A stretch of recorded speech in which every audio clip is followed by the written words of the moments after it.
Hey, how's it going? It's Walsh here, sick as always. Today I'm bringing you another guide video for Ruthless. But before we get into anything, I just want to say if you're a new player, I highly recommend you start playing PoE on Ruthless. You don't have to stay there. I would just recommend you play it, maybe play up to like Act 10 and then see how you feel. Like, push yourself a little bit. Things are going to get hard. It's going to be a little bit of a struggle. But please don't buy into this whole thing of like Ruthless being this like masochism league. Now, I will say, if you're playing hardcore, yes, yes, that is true. It is. But, like, it's really not.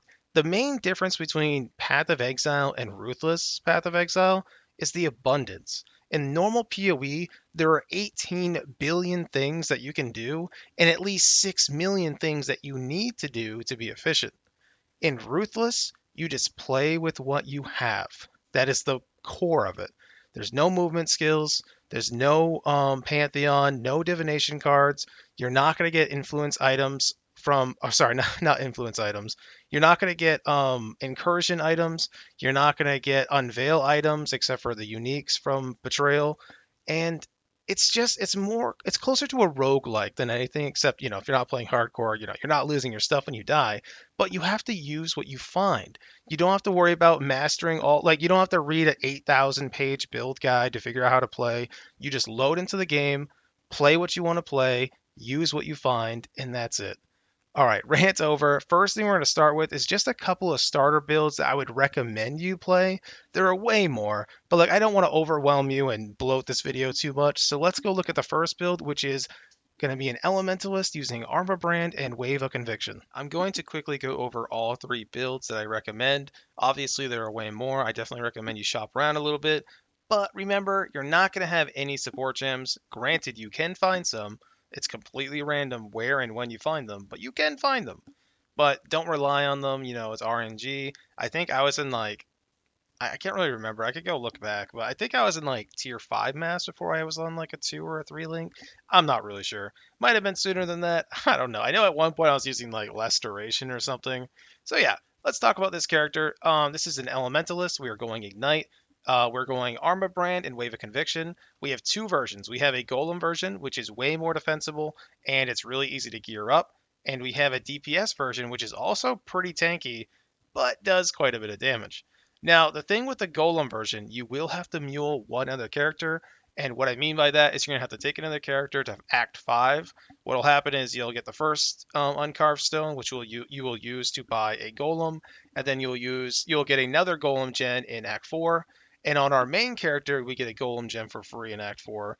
And then you'll use the second gem to get the last Golem. I would recommend if you're going to go with the golems, you fully commit. I don't think it's worth it to just do three because like you could drop this and go like this and get shock, or better yet, go over here and get wave of conviction. But I think it kind of defeats the purpose. Plus, without having the Elemancer, the immunity to elemental damage, the golems die all the time, and their buff up time is significantly diminished. But I will say, if you're just like, I don't want a mule, I don't want to deal with all that garbage, just play the DPS version. It's still very tanky, very defensible. We have a lot of positioning on the tree. You don't have to do the Rune Binder and get Runesmith. You don't have to do that. But I'm assuming worst case scenario with this tree. Keep that in mind with all of these skill trees. I am assuming the absolute worst case scenario. I don't know why that's there. Sorry about that. I think it clicked when I was moving around. The absolute worst case scenario is you find no support gems, you find no auras. So what I recommend you do with all these characters is you get clarity and vitality in Act 1. You can do this by muling a marauder, a duelist. You could also go for precision to go for sorry, my brain fogged a little bit. If you want to get precision, you can also go, duelist can get that, or a ranger can get that. You can get clarity from a Templar or a witch. Pretty straightforward stuff. I would definitely recommend that. Also, you can get Molten Shell in Act 1 from a Marauder. Keep that in mind. Don't waste your gems buying stuff that you can get for free in Act 1. Anyway, that's enough about this character, I think. Also, down here at the bottom left, this is how you switch between the Golem and the DPS version. They do have some slight variations in the tree, so keep that in mind. Let's take a look at the notes really quickly. Sorry, just had a coughing fit. So the TLDR with this, like I said, there's the DPS version and the Golem version. This build absolutely can go into red maps. Personally, I was on the Golem version and I was on tier 14s. I was on a 3 or a 4 link. I can't really remember, to be honest with you. And it was pretty easy. The only thing that really killed me is getting stun locked. And I will tell you, you do have this option. If you hit level 85, you could run down here and take Unwavering Stance, or 6 points, I guess, because I don't have that. And now you might think, dude, that that sounds like trash, because you wouldn't really normally do that. But I'm telling you, in Ruthless, that's pretty good.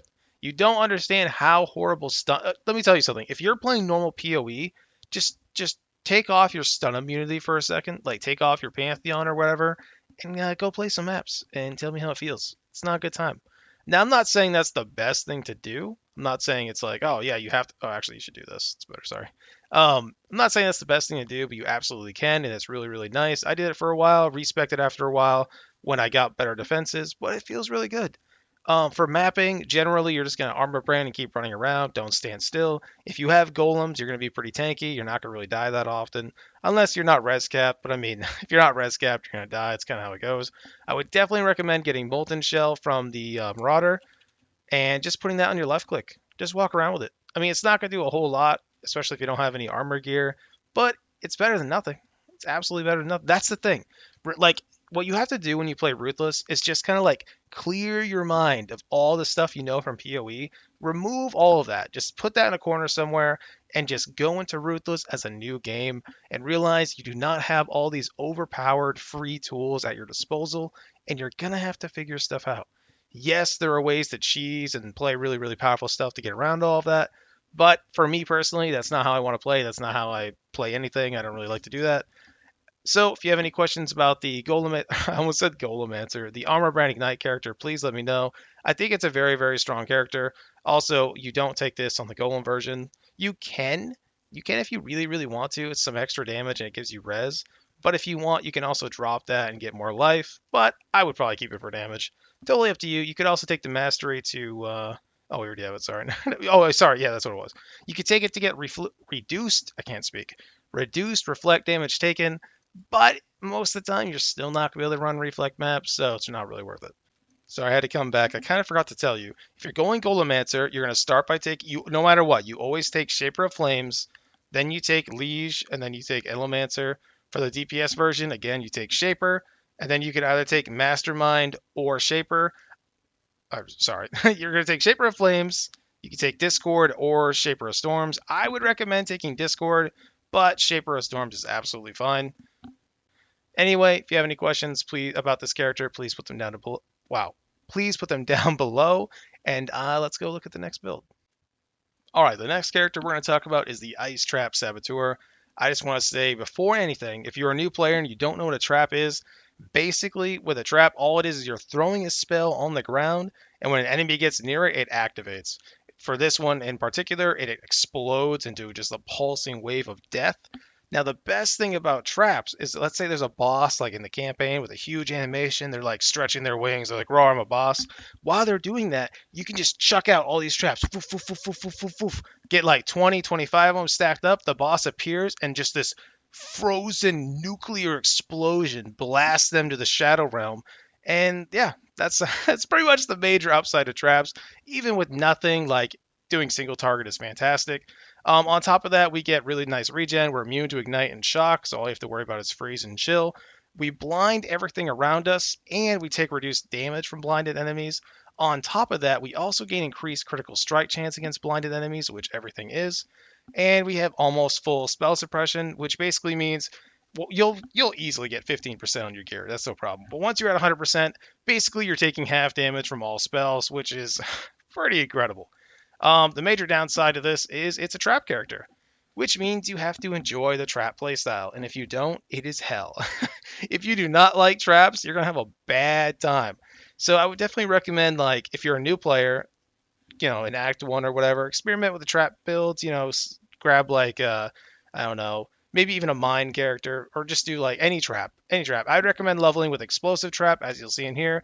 Explosive trap, to be completely honest with you, levels really well. Because sure, it doesn't have great clear speed, but you don't really need clear speed. You just need to kill whatever's in front of you and keep moving. On top of all of that, we're on the right side of the tree, which means we get quick step, which is like the best node on the tree for Ruthless. Movement speed is everything. absolutely everything. If you do not have movement speed, you're going to have a very bad time.